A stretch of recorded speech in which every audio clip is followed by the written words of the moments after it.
Well, yes, that's what we're focusing on this morning, but we did reach out to the PDP to come shed some light on what was raised, but as we speak, they're not able to make the program. But we've got Miriam Owais, who is the special assistant, special advisor to the president on social investment. She joins us from our studios in Abuja. Good morning, and thank you for joining us today. Well, I haven't listened to that report. I mean, you heard it previously, before now. Then the questions will then be, is this the case? I was completely taken by surprise to hear this had happened, because I didn't actually watch it. I was in a meeting and I just kept getting calls. And when I picked up later, I heard it's absolutely untrue. I mean, we've been on this program, we've been speaking on so many programs, I've been interviewed several times. We do not use forms at all on our programs. So I've been asking in respect of which program, because we have 4 programs. And I'd like to see the form to understand what the distinguished senator is talking about. Okay, because we're also trying to lay holds on that and find out. But you say you don't use forms. How do you go about the SIP then? Well, we have 4 programs. We have the Empower program. Nigerians know that applications are done online. We did that deliberately so that we would create a level playing field. Our leadership, the president and the vice president, insisted that we should make it open so that people don't hijack forms, duplication, even sell forms. And so we opened it up to everybody, and I'm sure testimonies are out there where people say, I was just lying on my bed and I applied on my phone. So for that, it's not possible. For school feeding, the selection process for the cooks is done at community level, irrespective of whatever state it is. So we are in many states, including PDP and ABGA states. So I don't know, I mean, no federal presence in any of those states, deciding that these are the forms you must use. We leave it to the state structures, because basically the selection of cooks has to be done around the schools, the primary schools, where the feeding is going to take place. So we don't know where these schools are. We don't know the women that are trusted by the community. That is just our basic consideration. Which woman is trusted by that community to feed the children? Some states have even selected women that are the mothers of the children in that school. We leave it to the state to determine, and to the communities to select. For the cash transfer beneficiaries, they are selected by the communities, not us. We train local government and civil service at state level to become enumerators.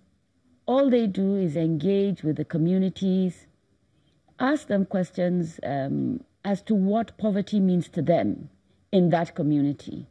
Once they define the parameters, they are asked who in this community falls within the parameters that you've selected. Nobody at federal, state, or local government level is meant to say to anybody, this is the poor person. We want the community to take ownership. And for that reason, at the end of the exercise, the community leader signs off, the enumerator signs off that this was done in an open and transparent process, and it is the community that decided who is the person that should be on our register. Then for the market money, hello? Hi, we can hear you. For the trader money, that seems to be the buzz here in many cases. The target audience are majority of people that can't even read. Our enumerators go into the into the markets and just enumerate people on their phones. You just, basic qualification, you don't even need an account. You just go in, they just go in and they ask them if they are interested in the 10,000 naira loan. So for us to say that, I mean, for the public to believe that we give forms, at what point are the forms distributed? When do they read them? When do they complete them? And when do they submit them as a requirement for a loan? I am very curious.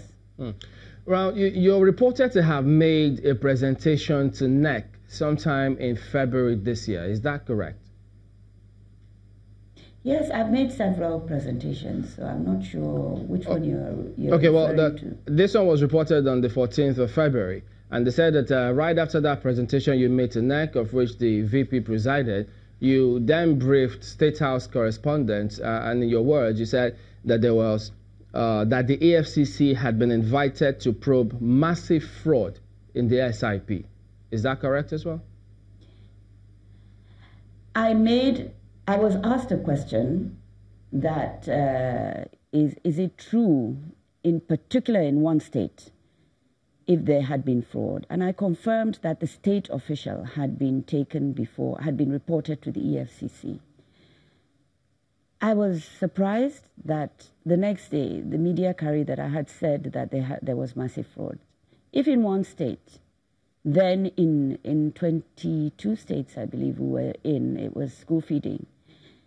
I say that I confirm that there's fraud in one state. By any stretch of imagination, it cannot be massive fraud. And I had to come out and make a statement correcting that.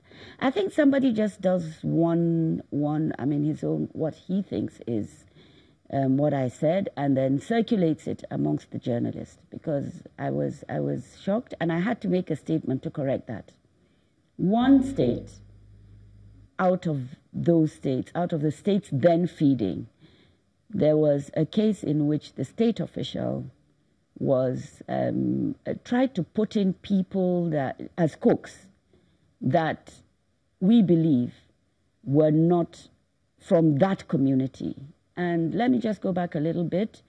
One of the things that we did, because we didn't have monitors in the beginning, was we briefed the DSS and asked them to give us reports every month about what was happening, because we are just a small team at federal level, and it is deliberate.